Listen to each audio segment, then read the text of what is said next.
I believe that pain is one of the best teachers. People discriminate feelings. They pursue happy feelings and they reject negative feelings. Then you're looking at all this information and you're connecting dots. You're finding correlations.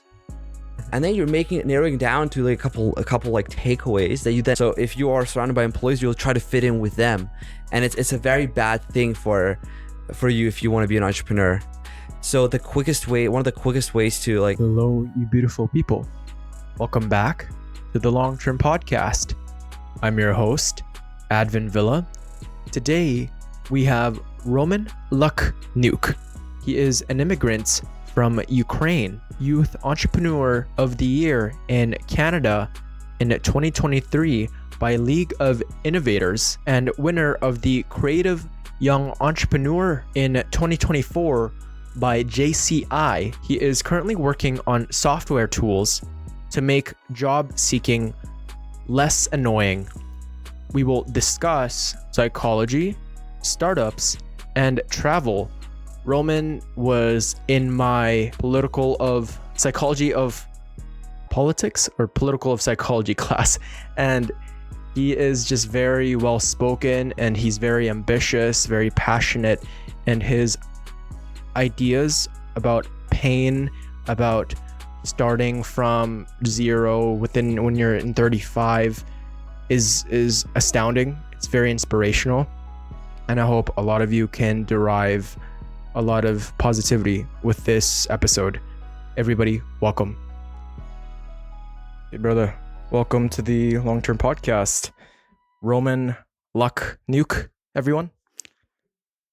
I did. How's so you've won major awards for your entrepreneurship. Mm-hmm. What kind of mindset or psychological traits do you think helped you achieve this success?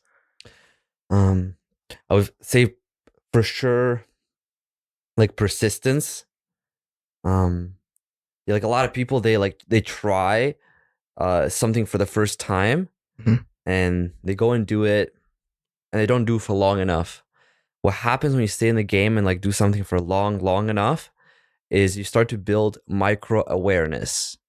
You start to notice the little things that are the formula to success. So think about it this way: everybody who has posted on social media. Mm-hmm. And if you post like once a week, once a month, you notice a couple things, but you're not going to blow up. Very unlikely.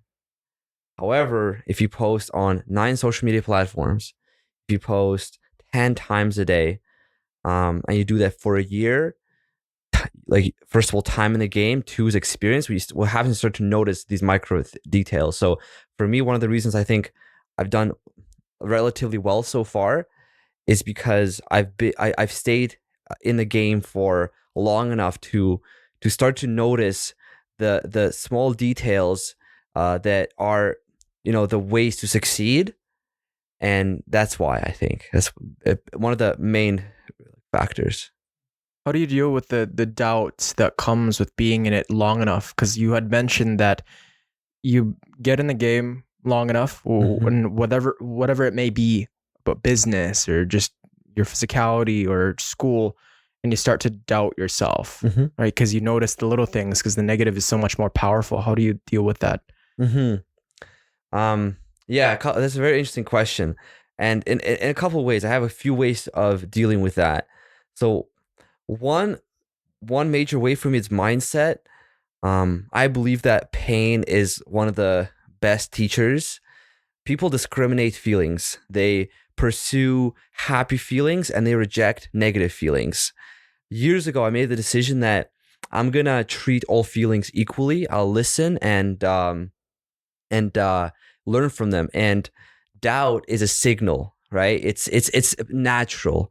Doubt comes with uncertainty, and whenever you're doing something that has the capacity to do extremely well, it's for sure something that has the unknown aspects to it, and you will feel doubt. So it's natural, and I just choose to face it. Like, people have been conditioned to walk backwards when they feel fear and doubt. I've conditioned myself to sprint. Like, if I'm feeling doubt, if I'm feeling fear, um, that is there's like that means that's a huge reason for me to go forward, because that means there's something I need to discover within me or about the world. Yeah. By walking in that direction. Yeah, it reminds me of that. Like, have you ever heard of the bull and the cows when the storm comes? No.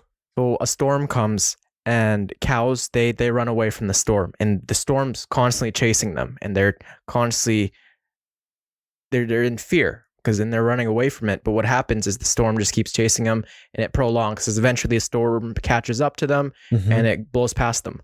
But the bull charges past the storm, and what ends up happening is the length of the time of them suffering actually reduces, right? Or for the bull, because they charge through the pain, and by submerging yourself to the pain, by running towards it, by using that doubt as a learning lesson, you grow from it. And for sure, big time. That's where the most learning happens, is in the uncertainty, the awkward. Yeah. But then in the time of the high stress though, and like the awkwardness of just putting yourself out there and the pain, it's like you don't know it's going to benefit you, right? Because in that moment, it's just agony. Right? Where's this going anywhere? Like, am I even going to make it? Or am I just going to be like the rest of them? Right? Interesting. Well, I'll share this. I'm very careful about the words I use and how I describe what I'm feeling to myself and to people. When it comes to what you just described, I don't use those words. I view that which you just described as a state of learning, molding. That makes sense. I look at it that way. See, like, I've just taken what you explained, and that's how I frame it to myself. To me, that's not how it seems, because the way I describe it to myself is different. So my perception is different. The way I feel about it's different. Words are powerful. And, if you look online, marketers, they use it against us. They'll use really strong words, like descriptors, to make us feel a certain way. You can describe a painful experience using the right words, and you'll make it like much less painful. That's just like something I do in my daily life. But in terms of like the pain, I guess when I am in a phase where things are very challenging, this is what I tell myself. I tell myself, okay, there's things at stake. I must maximize my odds of success. What can I do to maximize my odds of success? That's all so at that point, I let go of, I accept that I might not get what I want. It might not work out. And I just focus on maximizing my odds of success. So identifying the best ways to do that. As long as I can do that, as long as I can stick to that playbook, I'll be fine, because there's no 100% guarantee with anything in life. But if there's a 30% chance, there's a 30% chance. As long as I am doing whatever is maximizing my odds of success, I'll feel fine. And that's what calms me down. Yeah. As long as at the end of the day, you've put in the best that you absolutely could, right? Take into account, yes, there's going to be fatigue. Yes, there's going to be times where you procrastinate, but to the point where, okay, you actually did something, right? You to the best of your abilities with the resources that you have, the energy that you have, right? Because we can dwell on a lot of things where, oh man, I'm not there yet. Why is this happening? Why me?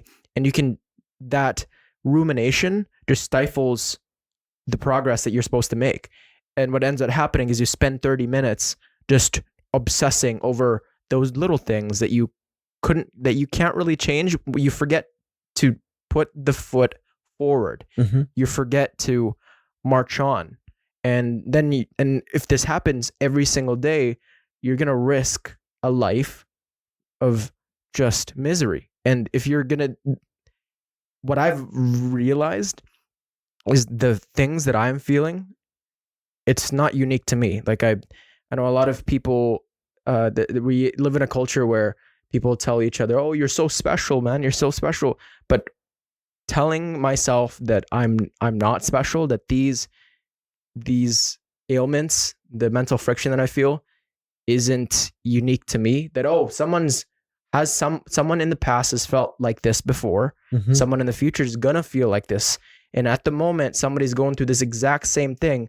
But as you said about framework, right? Framing things, because you could view pain as something that would hold you back. That's something that you're gonna think about day to day as to run away from, or you could use that to mold you, to Mhm. help you become your very best version. Well, pain. There's a reason we experience pain. Pain is like the body's signal that something needs to be adjusted. That's all. It's literally a signal, and you need to read it as a signal, and then you need to then troubleshoot to figure out what needs to be adjusted. And then once you adjust it, the pain goes away. The pain is a signal, and it's crazy when people ignore the pain because pain can stack. Yeah. I feel that, like, the reason you're stressed right now is because you haven't done that assignment. The reason you're stressed right now is because there's that tough talk that you need to talk with a family member or a friend that needs addressing. And when that stacks up over and over every day, you're just going to keep discarding that, and it's going to go into your subconscious, right? And this becomes the norm. And so that's where kind of the discombobulation comes from, where people like don't do stuff to address it, right? Or they address it like they wait and wait and wait. So for me, like what's been a major rule in the last 2 years is whenever something's off, I sprint at resolving it. If it's a conflict that I've just created, I will try to resolve it immediately in that very moment. Like I had a conflict at a store, trying to return something, and I lost my temper. And when I started driving, I was like, I realized, okay, that was I didn't treat the person fairly, because the person I talked with was not the owner, was not the decision maker. He was just following the instructions. Then I called instantly that store while driving and quickly talked, apologized, and I moved forward. I feel no emotional friction from that situation anymore because I resolved it within 20 minutes of it occurring. Yeah. Some people never would call back. They would, they would just ignore it. And these little things, they add up. It's tough to admit to mistake, man. I know I get that too. It's kudos to you for actually admitting to the mistake and being accountable for losing your temper, because we all do. And the people that say they don't either just suppress it, or they've gone through years of just meditation work, right? Because we live in a world where there's just a lot of emotion, man, a lot of chaos, and you're gonna come and run into someone, right? And it's just gonna be a bad altercation, and some of it's gonna be your fault. And by saying, hey, sorry, or asking for forgiveness, and then actually seeing your viewpoint onto that scenario, seeing what you had to take, how you played a role in it, instead of just going, yeah, I blame them, it's their fault. You can't really do anything about what they're doing, right? Only you can change yourself. You can't change what other people think or do. Yeah, like I addressed the situation with the wrong person is what it's if it was the owner, I wouldn't feel that. Yeah. I wouldn't. But because it was an employee that's just there to interact with you on behalf of the company, doesn't have any involvement with the rules, that person did not deserve that conversation. That's true. Yeah. I know you are fascinated with startups. Now, how do you handle the stress and uncertainty that comes with building startups? And do you have any specific mental strategies or habits? Yeah, it's I'm not entirely sure why.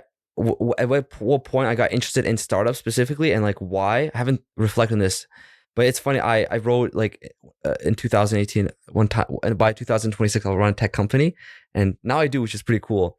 You're what? Sorry? That by 2026 I'll run a tech company. I wrote this in like 2018. Oh, dope! For some awesome. reason, I don't know why I wrote this down, but I found this piece of paper recently, and it happened, which is pretty cool. But yeah, a lot of stress. I faced various stressors along the way.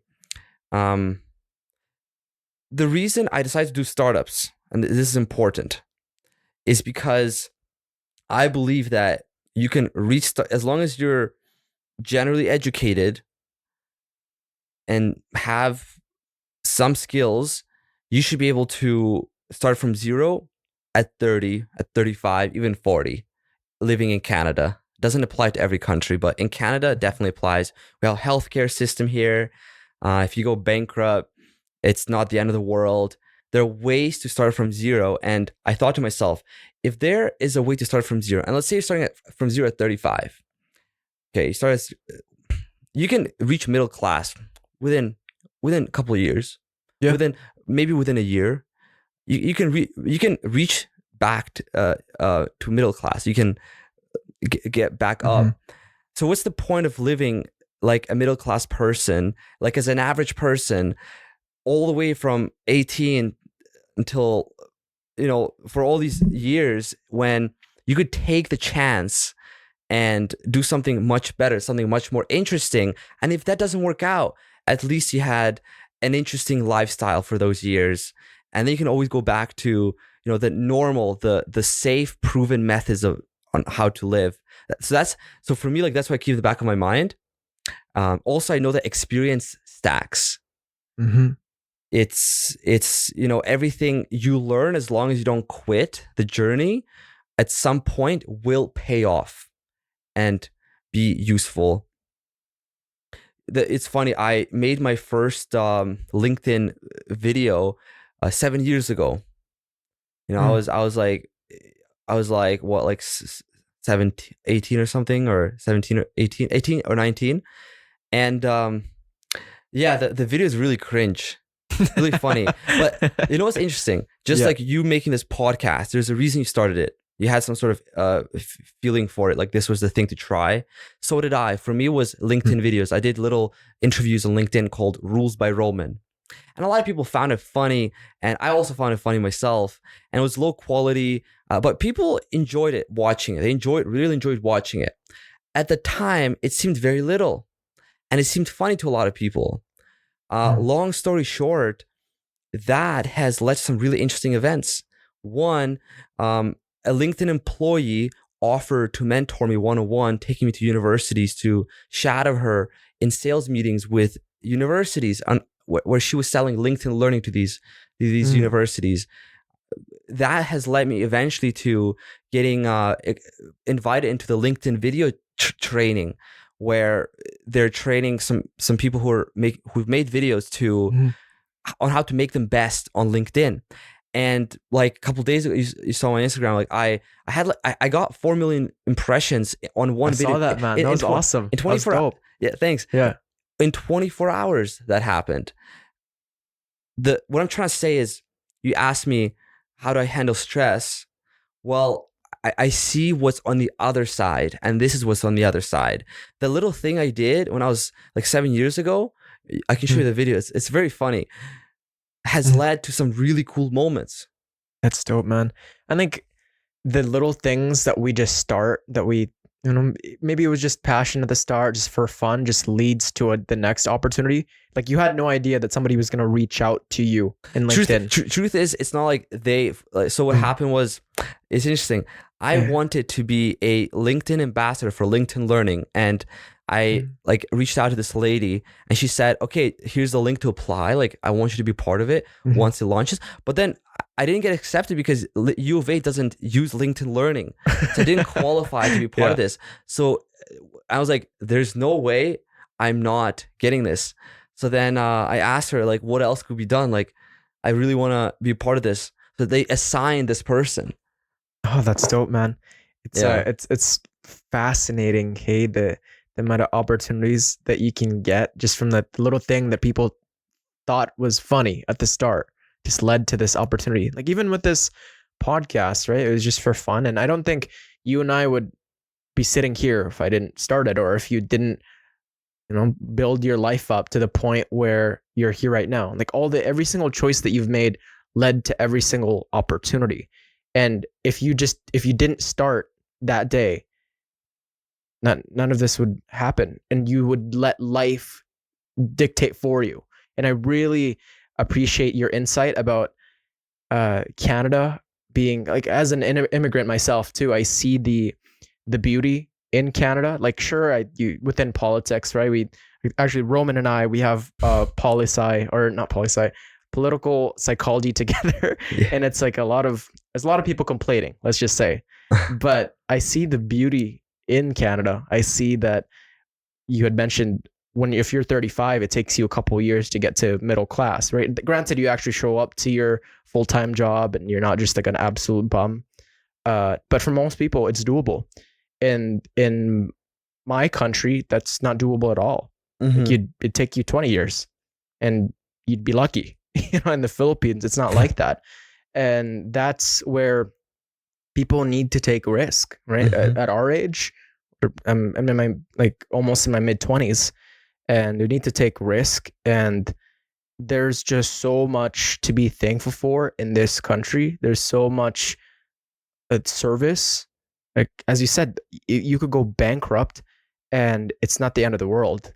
Like, you started that business and you could start another business after that, and again and again. And what I've learned in the past years of listening to people that have made it, Alex Hormozy, I've heard of him. Yeah, that Gary Vaynerchuk, Mm-hmm. yeah, that big LinkedIn guy who preaches about it. Mm-hmm. They always say, just keep going, man. Just don't ever stop, because if you do stop, then that's it.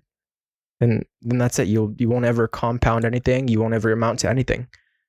So just keep on trudging along, and you'll eventually find what you're looking for. You'll find something. Yeah. A huge part of that process, Mm-hmm. and that's a part of the reason like why I still do what I do, and why I haven't quit, and why I'm even more excited now than ever before to take risks.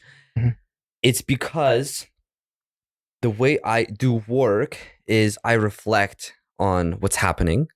I make conclusions. I always extract insights, specific insights. Like, for example, right now I am playing around with posting on Threads, which is similar to Twitter or X.com, and it's a part of Instagram.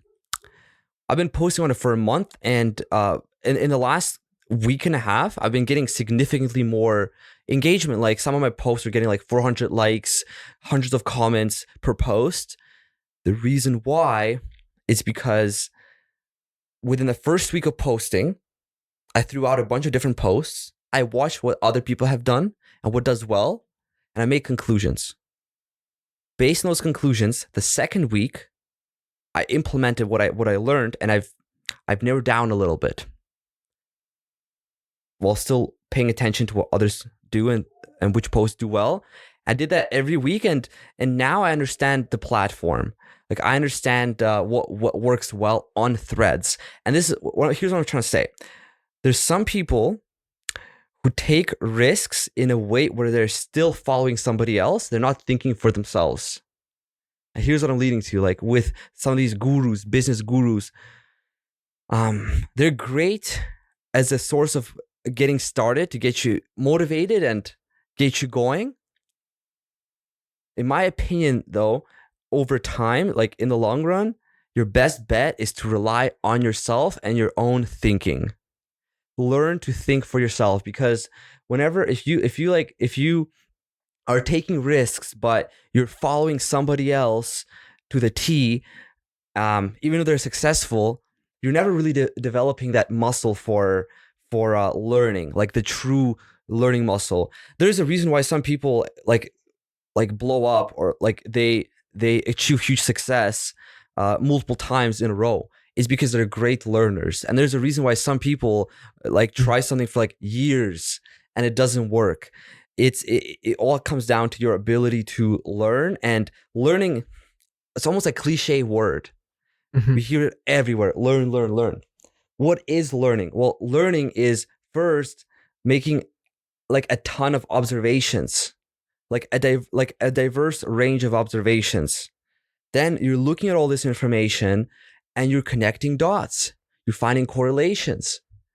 And then you're narrowing down to like a couple like takeaways that you then apply and you split test it, whatever it is. So that's what I'm trying to say. Like, it's important to take risks, but if you are taking risks, it needs to be done in a systematic way. You need to have a process where you are converting information for strategy. Yeah, no, I get that. I mean, when you try a certain modality, you need to extract the results. Was it good? Was it bad? If it's good, keep doing it. If it's bad, discard it.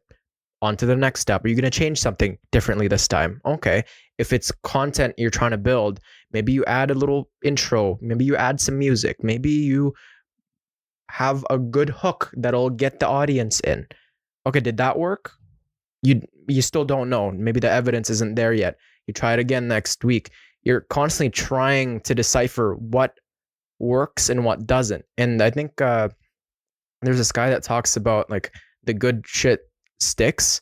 Like, if you keep throwing shit in the wall, whatever sticks, that's what works. And if you don't, I think Tim Ferriss said that. Tim Ferriss? Yeah. If you just keep doing what you're doing over and over, I think the definition is crazy. Is doing the same or expecting different results. Yeah. I want to comment briefly on what you just said. So I don't necessarily shit like throw spaghetti at the wall. What I do is I shoot arrows. Arrows, okay. Yeah, I look at it as arrows because I'm not just like throwing stuff, because throwing stuff is lazy. And the idea of like trying and different things and seeing what works, that's too simple. What really needs to be done is testing at scale. And when I use those words for a reason, because testing is not enough by itself. It needs to be done at a large enough scale. For example, right now I'm posting on 9 different social media platforms, and I'm learning a lot faster than somebody who's posting on 2. And here's you're gonna hear from some gurus or from some people. They'll say that it's best to stick to one social media platform and do that. And I've done that, and it's great. But there's something really interesting about posting on 9 at the same time. What happens when you post on 9 social media platforms at once, at the same time, is you're starting to notice what works on each one of them. You can borrow and bring a concept from, let's say, from Twitter and put on Threads as an example. Here's what's really interesting about this method. And I didn't read this anywhere. This was just like in the process, I thought of this. But here's what's really interesting. Because the average person only posts on 1 or 2 social media platforms, if I take their content, a viral post they made on x.com, copy and paste it, edit it a little bit, and put it on another platform, because they're only posting on 1, like no one will even, it will be new content on the, when I post, it'll be brand new on that platform, if that makes sense. Yeah. I hope I didn't explain in a weird way. Okay, I get it. There's different algorithms for every single social media platform, and it depends on how that platform spreads out that information. And it may work for one, it may not work for everyone, for that one, but it really depends on how it kind of exports it in within that realm. Sorry, I just gotta clarify, because what I meant to say is this. What most people do is they look at the viral content that went viral, say, on Instagram. They'll learn from it and make that post on Instagram, their own version of that, because it already works. So why reinvent the wheel? Okay. But people can still notice it's similar to what they already seen. But if you take it from Instagram, a video, and then that went viral on Instagram, and turn that into a small text post and put it on Threads, nobody has ever seen it on Threads, because nobody usually does this. I get it. That's what I'm trying to say. Yeah. And that's something that I haven't heard anybody talk about, but that's something I noticed from experience. And that's why it's so valuable to just go out and do it, and listen to others and learn from others, but like learn to use your own brain. Yeah. to strategize. That's fair. Yeah, no, translating kind of the video format into within text, it's maybe somebody has already seen it on Instagram, but it's entirely new to them to actually read it. And it's entirely a different format. And they might not be on they might not be on Instagram. So when they see on post on Threads, it'll be brand new to them because they've never seen it, because they're only on Instagram, as an example. Yeah, there's all these different modalities, right? And it's how are people going to absorb it? And due to its familiarity too, people may just like it because it seems familiar to them. It's like the illusory truth effect, where you think things are true because it's been repeated so many times. It's just where you think that carrots are great for your vision, but it's just because people have said it so many times that you think it's true. In the same way, and then you absorb that content over and over, and that kind of dials in the eyes. Well, with that being said, what's interesting on internet is whenever something is familiar, you're actually more likely to just like scroll past it, because psychologically it's not because it's not new, it's familiar. Your brain's like, oh, it's not worth it to allocate resources to this next one. So what works extremely well on internet is for the hooks is I mean, there's different levels to it. I'm talking about like the actual meats of the content that you're consuming. But then yes, the hooks, you need novelty, because if it's just the same kind of format, you're like, okay, this isn't new to me. But the hook, that's the biggest thing, right? YouTubers talk about it all the time, TikTokers. Yeah, it's the part that matters the most. Like if you don't get the hook, like you're better off investing like majority of your time into the first 4 seconds, that first line of text, than the rest of it. Yeah, because people will just like swipe away. Just crazy, man. Like these, the really potent clips are the ones with the best hooks. It's like, what? Tell me more. And so eventually you're at that 5-second mark. You need to consume the whole thing. Or if it's a longer form content and you're 2 minutes in, you have to just finish the 10-minute video. Right? What inspired you to start working on software tools for job seekers, and what gap in the market are you trying to fill? So what inspired me on, right now I have 2 projects in this niche of job seeking. I went backpacking for 3 months a year ago. And when I got back, I was thinking, okay, do I finish my degree? Do I go back to university? Do I get a job? I thought, you know what, let's just go back to university, or like apply to go back, but I'll look for jobs in the meantime. And I was applying for jobs and, you know, I was tweaking little things. At first I was getting like just like 1-2 interviews a month. Then I took it to 6 interviews a month that I was getting. And I was talking to my friend, and he said that when he was looking for jobs, he made this little tool for himself to just scrape jobs from company websites instead of going on LinkedIn and Indeed, where everybody looks. And he was able to find a lot of jobs that weren't posted on these huge websites this way. And we started chatting about it. I thought, whoa, like this is a really interesting idea, because at that time I was in the process of looking for a job.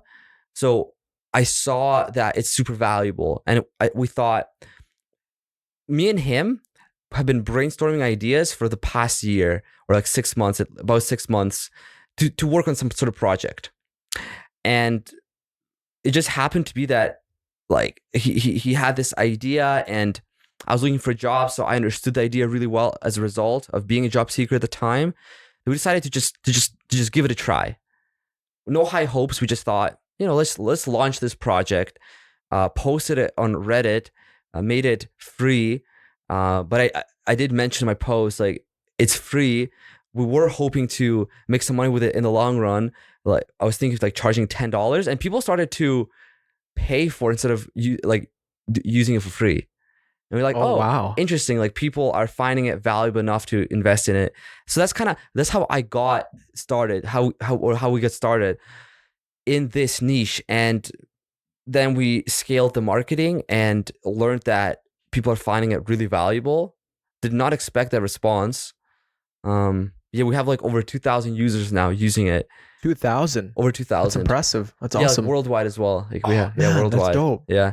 So Yeah. being in this space, we noticed other needs. So the tool we just launched last week is I should say like 75% of resumes are read by computers, and it depends on the industry, of course. With some industries and some companies like don't use software to read your resume, but bigger companies usually do, or some of these HR companies, I guess. So yeah, we made this second tool, which is a way to tailor your resume to every job you're applying to, and it builds a cover letter for you on the spot. So when you're applying to jobs, you have a resume for every job versus one resume for 100 jobs. So launch that just because we saw that, it's annoying to build it's annoying to manually adjust your resume. So we thought, okay, let's do it. And it's been done before. So we saw that it already works. So it's likely to work. Good. So what this app does, or what website? It's a web app. So web app, application. Okay. What this web application does is, instead of just one resume to send to all the different companies, it's catered towards that certain company. The job description. Okay. So let's say you're applying to a specific job, you copy the job description, you paste it into ResPass, and it will then make small adjustments on your resume to match the keywords, which is the biggest part of when your resume is getting scanned. And it builds a cover letter based on your resume and the job description. And it's ResPass? ResPass. Yeah. Okay. ResPass, cool. Yeah. And where can people get this web app, or what's the website called if they're interested? So it's ResPass.com. Okay, cool. Yeah, guys, check out ResPass. That's dope. It's the future. Yeah. Yeah, I think you guys will get on the S&P one of these days. Not only this, we're already I'm already starting to work on another project that's outside of the job seeking niche. This niche naturally starting this. It wasn't the goal wasn't starting the job seeking niche, but would like to explore more niches, to be honest. And I don't think these ones are the ones that are gonna be the rockets. They're more the appetizers. Okay. And you guys just went off of you just coded the whole thing, or did you go through Shopify? Yeah, it's built from scratch. Oh wow. Yeah. That's your experience within coding and everything? I took some courses, but my partner, partner in crime, you could say, has significant experience. Oh wow. With programming. Yeah. Is he a U of A student as well? No, he's not. He's not from Alberta. He's from Ontario. Oh, dope. How'd you guys meet? Online. Oh man. Yeah, these days, man, you can accomplish so much without leaving your room. Yeah, dude. I've reached out to so many people and just DMing people and emailing people. It's you can make some pretty good friends, business partners, if you just really put in the effort. Because I know a lot of people talk about how social media is bad for you and the brain, shortening attention spans, but man, if you use it right and you don't just consume 24/7, you will build up such a great network and such a tool that can help you for the rest of your life. I mean, that's just, you can't, once you actually develop a relationship with someone in person and you ask for their Instagram or whatever social media platform there, then that's a contact right there. Their number, and depending on where they're going to be 3-4 years, you guys could help each other. You guys could be even, do some partying or whatever you guys want, just connecting. There's always opportunity out there. And just by conversating with people, it builds a lot. And as a young entrepreneur, what have been some of the biggest challenges you've faced in scaling a startup, and how did you overcome them? Well, I got banned from Reddit. What'd you do, bro? I was new to it, and I we got some initial traction with the first website on Reddit, which is really amazing. We like scaled from 0 to 1K a month using Reddit within like 30 days. And that was super exciting. And being new to this whole space, I try to scale using Reddit. But what happens is when you leave a very similar comment on like hundreds of posts, Yeah. over time you get reported and for spam, and you get banned. And that's what happened to me. So just a lesson for people working internet projects. Reddit is amazing for sourcing insights, and maybe some initial traction, some validation of what you're working on, but it's not the place to scale. It's not the place to scale. Crack down on it. Hey, I remember YouTube used to have so many people in the comments promoting their career or their content, whether it be like a rapper or a YouTuber, and it used to be upvoted like every time because everybody wants to support, right? Especially if they're actually credible. But I think YouTube's even locked down on that. And it's a good thing. Like I should be banned. I should have been banned because Reddit. What makes Reddit good is the fact that it's kept clean from spam. And I was spamming it, and even though what I was like plugging was good, and people have like 95% of people, or even higher, are happy with the website. Still though, I was spamming. It's against the policies. I didn't even know the policies, to be honest. I was just too new to it. But the challenges is like getting banned and then having to come up with a new marketing channel. Or like on TikTok, I have like a decent amount of followers, and that's been my main channel for the last like 5 months. And recently got a warning for potentially getting banned. It was a mistake. What? It was an error. Because I appealed it, and then within an hour they like removed the warning. It was a mistake, but still, that's intimidating. That's part of the reason why I'm on 9 social media platforms, because you don't want to stick to just one in case something goes wrong. Yeah, that's the same idea for investing, man. It's like you don't want to have all your money within one company, because if that company gets bankrupt, you lose all your money. Same way with confidence. Is you can't put in all your confidence into one basket, because if you lose that, then you're done for. And then again, there are cases where people do full in go all out on one. Just it's very high risk that I'm not willing to take. That's why I like to separate it all out, because if my Spotify gets deleted, then I don't have any other platform. That's why I'm on YouTube and Apple Podcasts and like 5 different ones that nobody really listens to.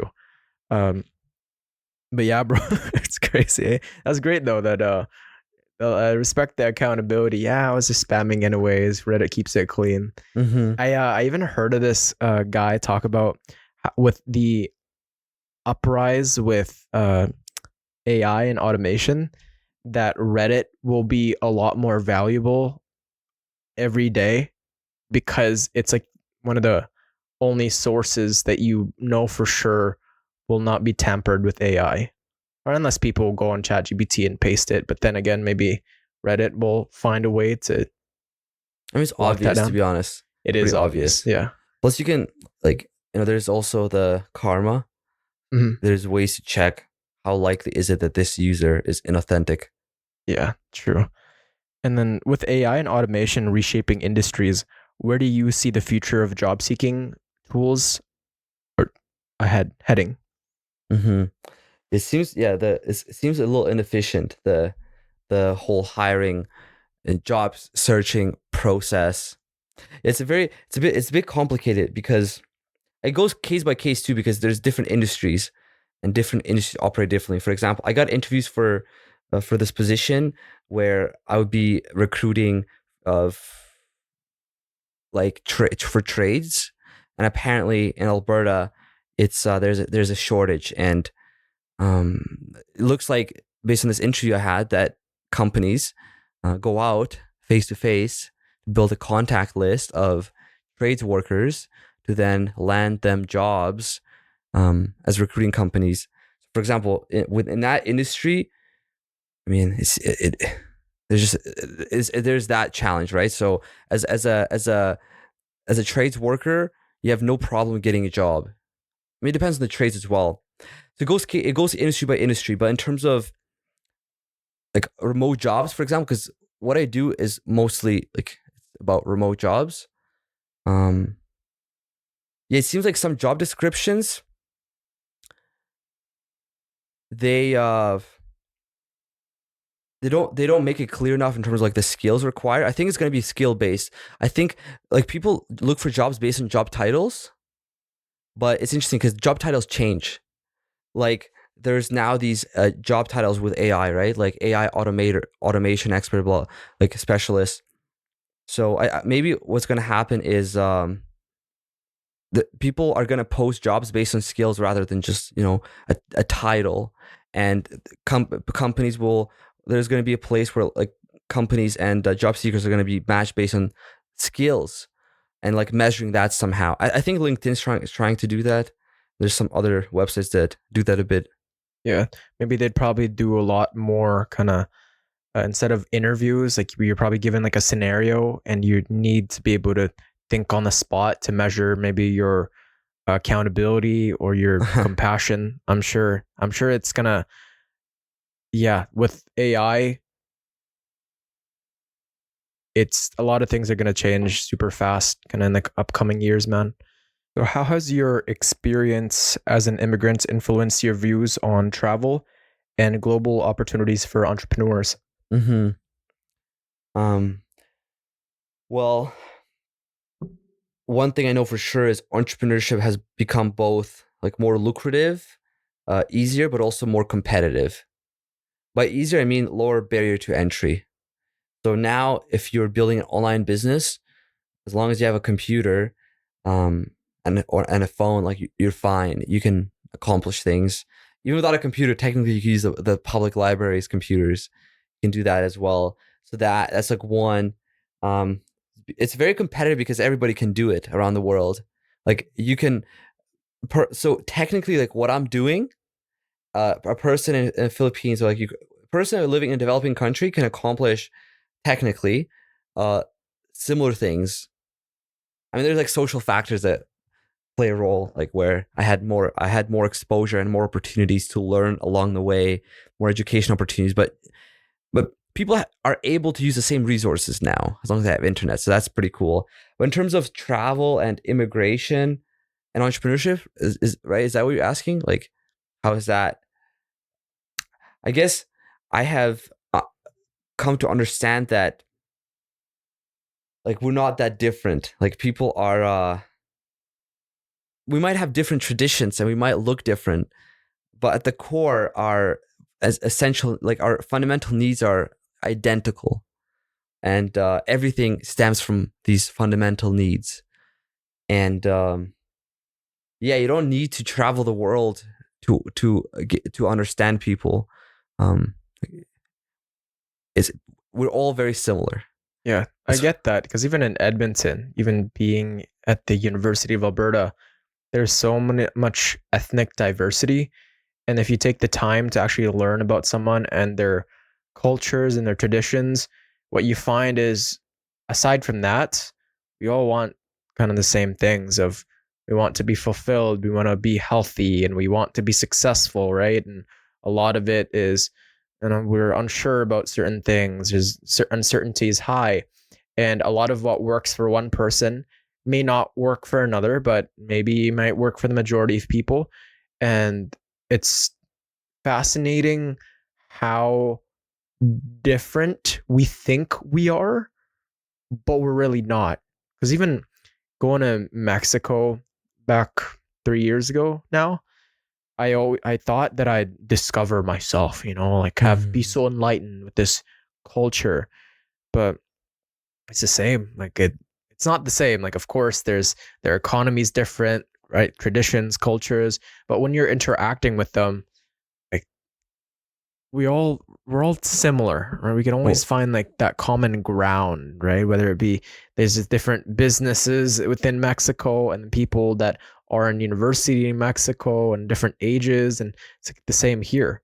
And I grew mm-hmm, up in the Philippines from when I was born all the way to 9, and now looking back and even visiting back a year ago, it's very, very similar. Maybe just people are a lot nicer in the Philippines, I'd say.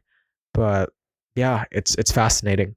mm-hmm. Well, a simple way to put it is we're all playing the same game, just in different styles.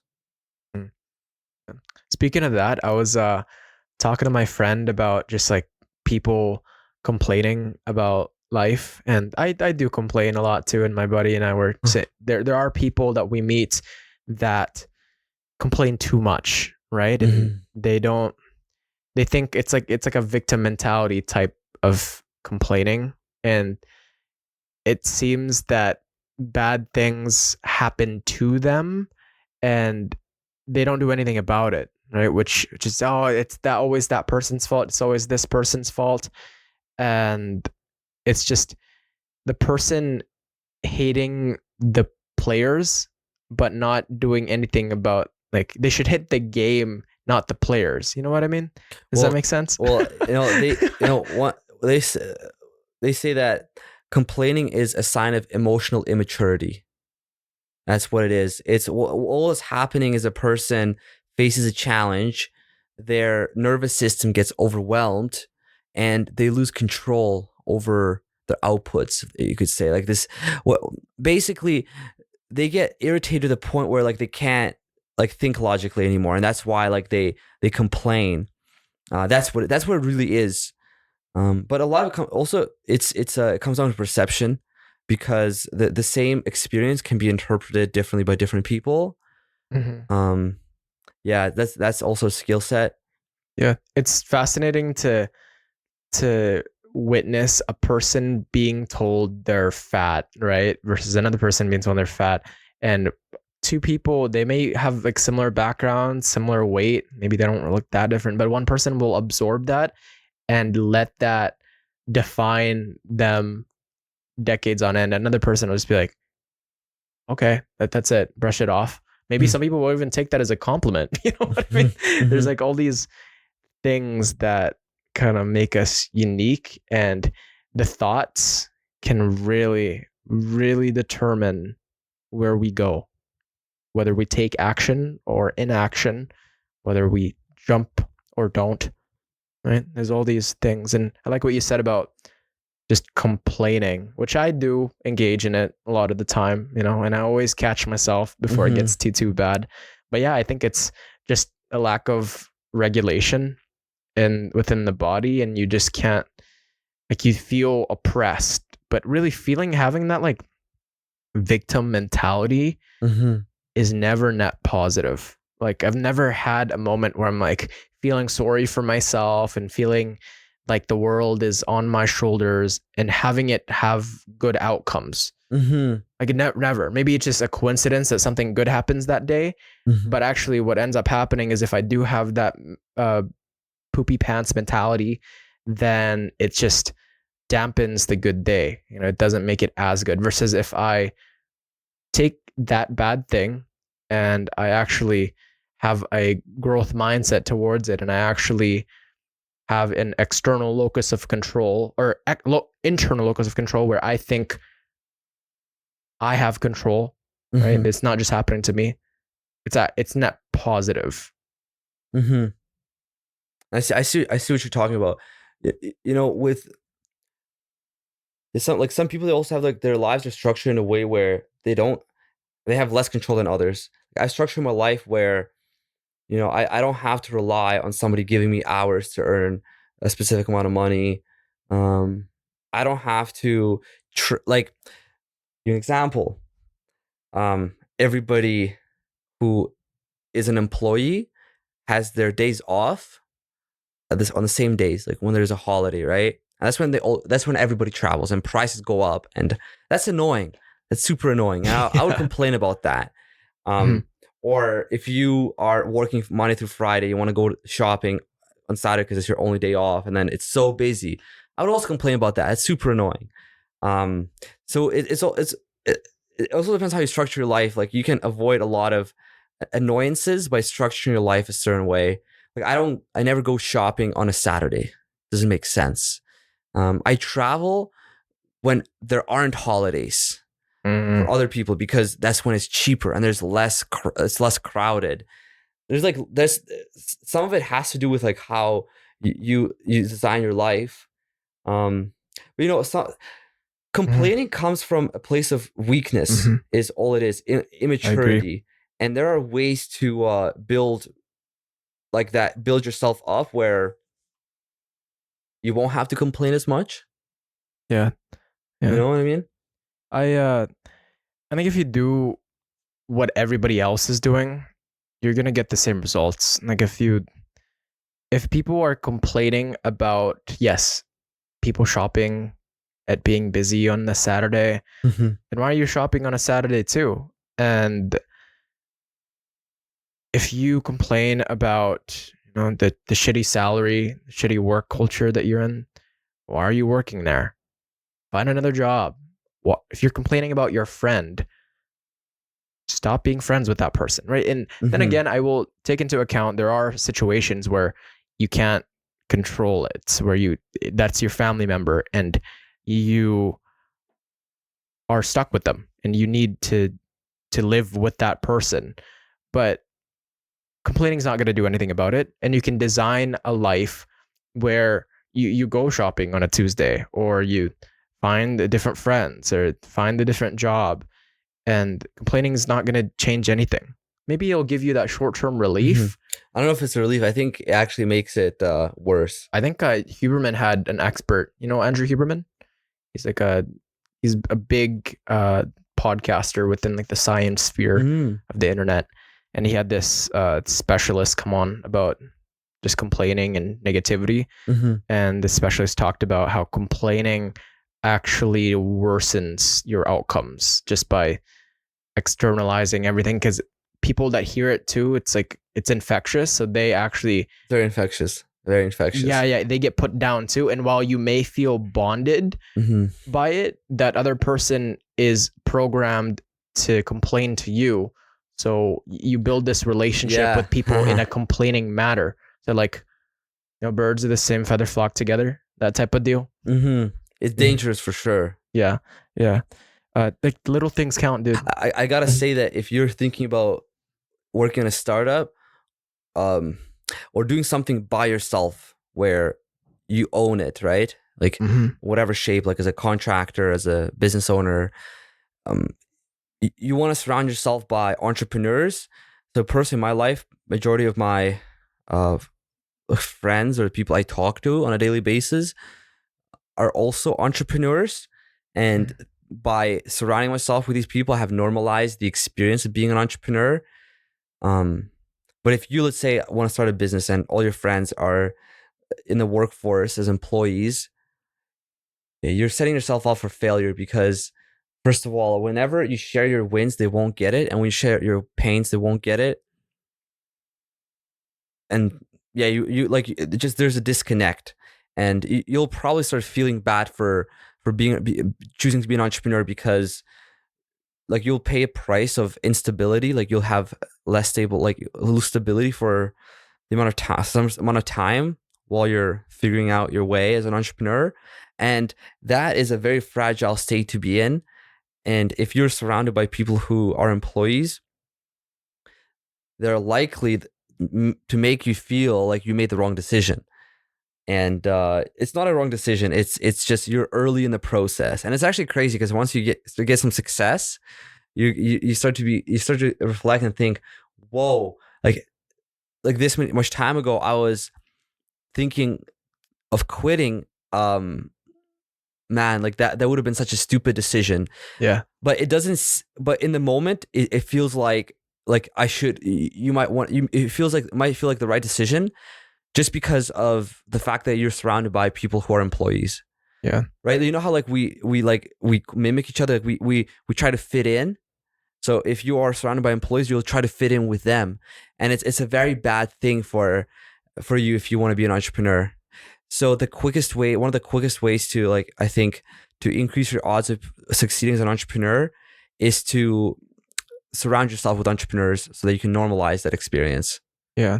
Because if you're talking about your wins and losses with people who are working their 9 to 5, maybe they got their degree, maybe they didn't, they just don't get what it's like when you have a certain product or service and it doesn't get the amount of attention that you expected it to have, and maybe it underperforms. And it's like a different type of feeling, man, when you are let down by a certain creation. Like in the creativity sphere, it's a whole different type of feeling, because it's just like it's a reflection of you, right? Mm-hmm. That you put in so much effort and passion into this, and you don't get the same results. And when you don't have anybody to voice that out to, because all your friends, they aren't, yes, they're there for you, but in that realm, they don't know what it's like.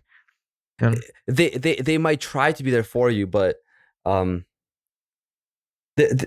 it's very rare when a person that's an employee can be properly supporting a person that is an entrepreneur. Like, they just have no idea what it's like. It's completely different. It's two different ways of living. Yeah. Because when you are in a job, you're being rewarded for your time. When you're an entrepreneur, you're rewarded by your for your results. These are two completely different ways of living, and one doesn't get the other. Yeah. And it's like that friend who's giving advice who's never been through a breakup. You know what I mean? Yeah. Like you've never, you don't know what that pain's like. So you can be there. You can be friends with a person like that. You can be friendly with them. And I'm sure you guys have some history, but within that sphere, you just don't get it. Or a person that has never done sports, or that doesn't like sports, or you just can't connect with them in that level. You need you need friends for that type, for that field. And then you also need friends in that type of field. And I guess you could mix them around, but ultimately you have friends that are there for you in business. You have friends that are there for you in the gym or at school, right? Maybe you'll spend more time within the business because that's just something that you prioritize. Or if you spend more time at the gym, maybe that's something that you prioritize, and you're just going to know your relationships are going to strengthen more in that domain the more time you spend in it. If you stop doing business, if you stop being an entrepreneur, yes, you'll still know your fellow entrepreneurs, but that connection of building something, it dissipates because you guys just don't have anything to relate to. And it's all just, the time that you put in, that's what you're going to get in relationships, within business, within the gym, within diet, right? That's, I really preach that, because that's only really all you can control, the amount of effort that you put in. It's true. It is the only thing you can control. Have you found any specific cities or countries to be particularly inspiring for startup culture and innovation? Well, I was actually having a conversation last night with someone about something along these lines. And so personally, I believe that these days, if you're building, it depends on the kind of business you're building. Like if it's an online, like digital business, really, it doesn't matter where you are, because it's online. Everything you need is within your computer. That's all you need. But then, for example, for me, the reason I'm in Edmonton right now, it's because I'm in the earlier stage of being an entrepreneur. Even though like I've had some success, I haven't had enough success to be distracted yet by other things. So basically, I decided to be here because Edmonton is a very calm, peaceful city, and I can just stay inside and work on my computer. There isn't much reason to go outside. Calm and peaceful, hey? Yeah, and very cold, right? Like you're motivated to stay inside, and that's perfect for me. So that's why I decided to be in Edmonton. But then I was talking to a friend yesterday, and okay, for example, if you're wanting to build a company that has the potential of becoming $1 billion company, like a unicorn is what they refer to it as, then you probably should be in San Francisco, because you will be surrounded by people who are pursuing the same goal. And first of all, once again, the social effect, you'll normalize your journey. Second reason is you will learn much quicker from others on how you could increase your odds of success. Like what I'm doing right now isn't that complicated.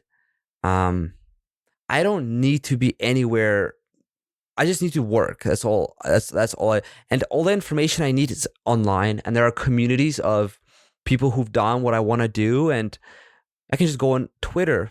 I can go on Threads and YouTube and learn how others have solved problem X, Y, Z, whether it's marketing or like product design. But if you're building a very specific type of company, like the one that you want to try and get to $1 billion, or if you're looking to build something that's to do with hardware that requires testing outside, you know what I mean? Like it all depends on the type of business.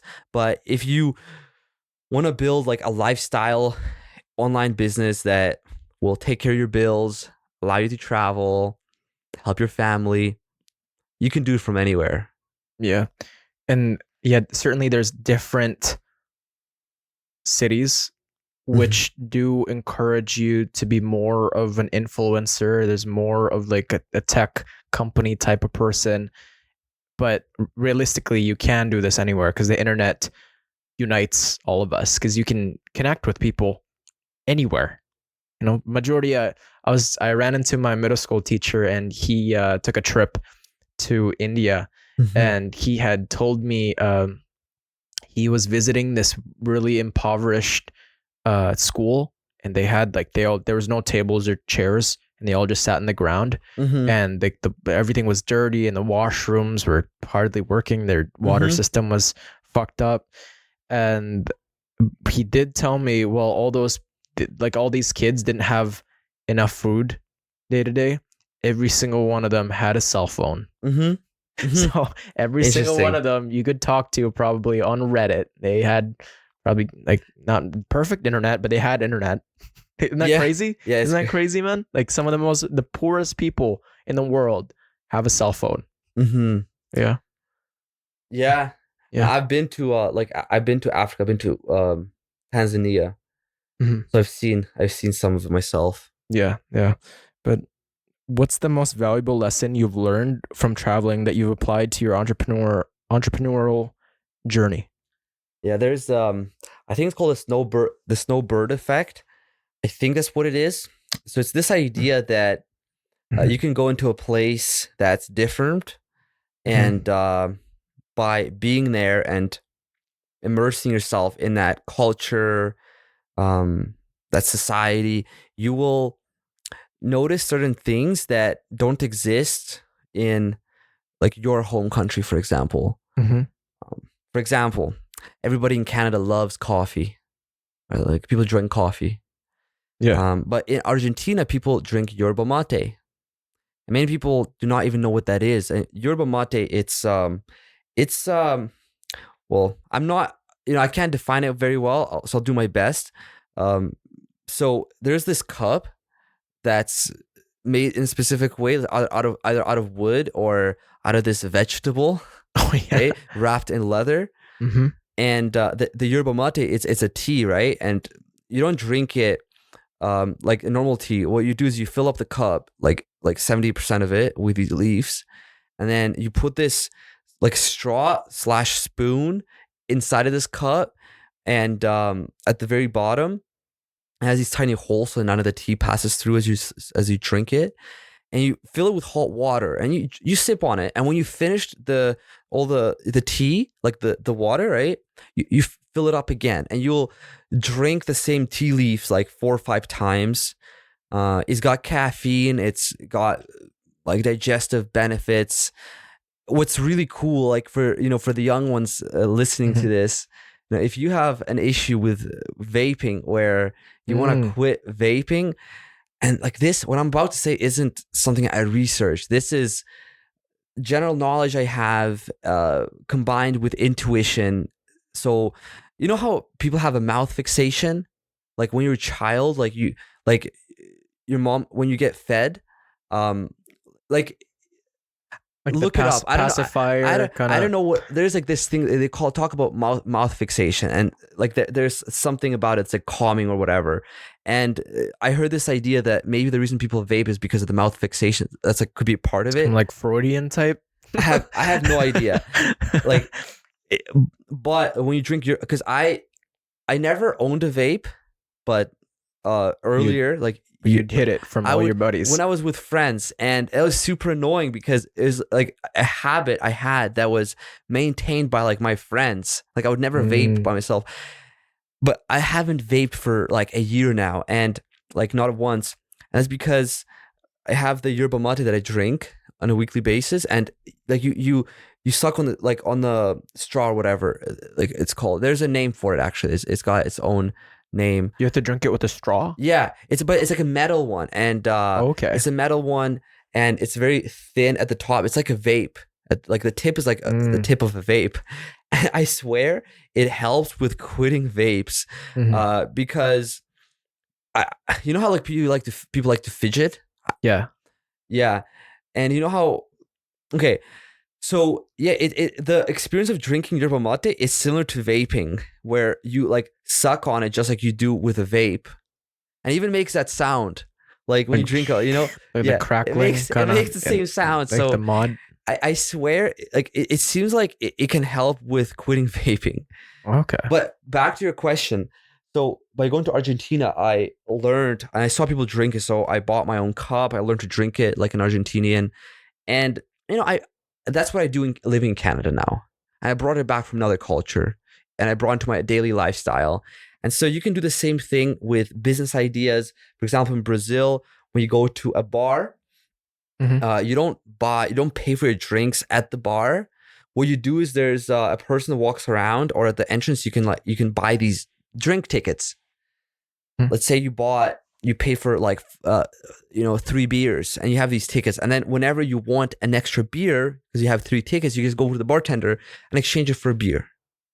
It's efficient, you know. With a busy bar, instead of the same person conducting the transaction and then doing the beer, it's separate, and people can buy like many drinks at once, right? And then you just exchange. It's much quicker. So for example, you know, cool concept. Maybe could be done in Canada, but it can't be because of the regulations completely different. It's like pretty much impossible to replicate here. But the idea, you see the idea, like it's different. It exists and works really well in Brazil. Why not explore and see if it could be done in Canada? And I did that, and I learned that it can't be done. It's too complicated. That's just another example. So you can pick up on traditions, you know, all that stuff. There's a lot to take out. Dude, I was a massive vape god actually all throughout high school, and even I quit like a couple of years ago now, 2.5 years. And yeah, man, if I would have known about yerba mate, I would have tried it out. But yeah, dude, it wasn't just my friends and I too. It was I owned one. I was the guy that peer pressured kids. You were the one? Yeah, man. like, hey man, stop being a pussy. Just one hit, you know, you'll be fine. It's like you're not gonna get addicted. And then I was that guy. Vapes are so bad because they're terrible, bro. They eat at your willpower. They do. I think that when you develop a habit like that, you're more likely to develop more unhealthy habits. Hey man, it's kind of the success builds onto success, and failure builds onto failure, and kind of same with bad habits, right? Like the more bad habits you accumulate, it's just you collect more and more. It's a snowballing effect. Yeah. What happens is you start to lose your willpower. Yeah, I've read an entire book on willpower. It's called Willpower by Roy Baumeister, and essentially the argument in the book is you have a finite amount of willpower throughout the day, and the more you resist at a certain activity, if it's like a bad bad friend that's peer pressuring you, you saying no is taxes your willpower, and it's like a finite resource. But apparently it was debunked now because like definitely takes energy. I gotta say, that definitely takes energy. Yeah. But yeah, speaking of like the traditions and that being at that bar too as well, right? You can take that in and you can apply that within your city, or if it's not ever been done. Yeah, you can pick up on ideas and things from one place and bring them to another. For example, in Starbucks, apparently the way they store their coffee beans, the technology they use is borrowed from how they store blood cells in hospitals. Oh, wow. Because think about it. In order for, like, if you're storing blood cells, it needs to be done in a way where it preserves, right, extremely well. And why not use the same technology for coffee beans, right? Yeah, it makes sense. Why? Like, if it works for bloods, and so that's what they did, and that's another example of how you could do that.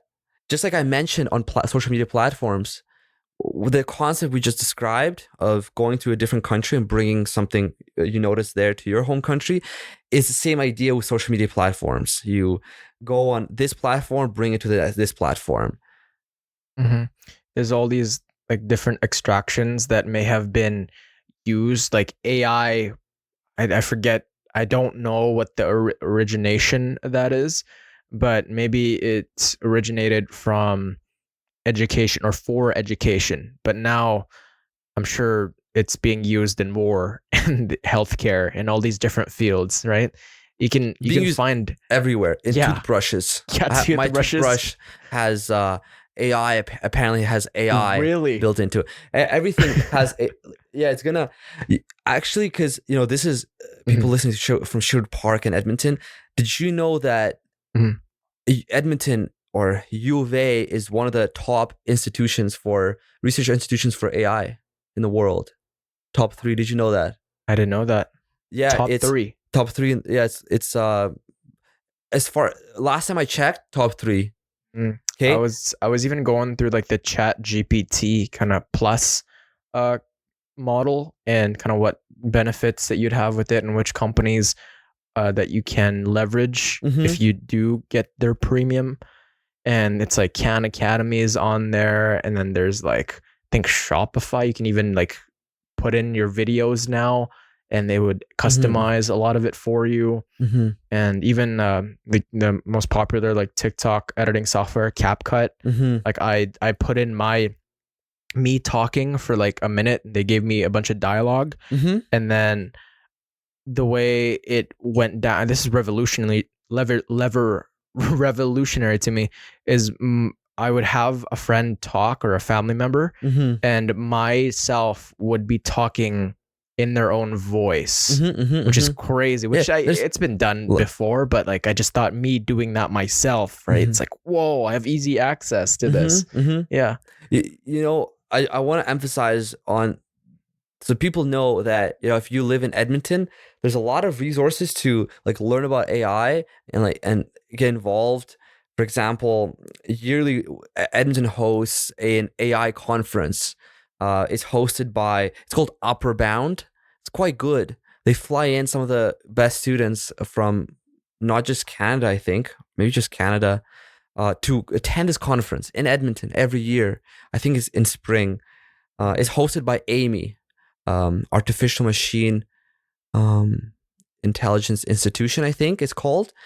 And one of the founders of reinforced learning, which is one of the core pillars of AI as a technology, lives in Edmonton, and he is heavily involved with I guess with the research that's taking place at U of A.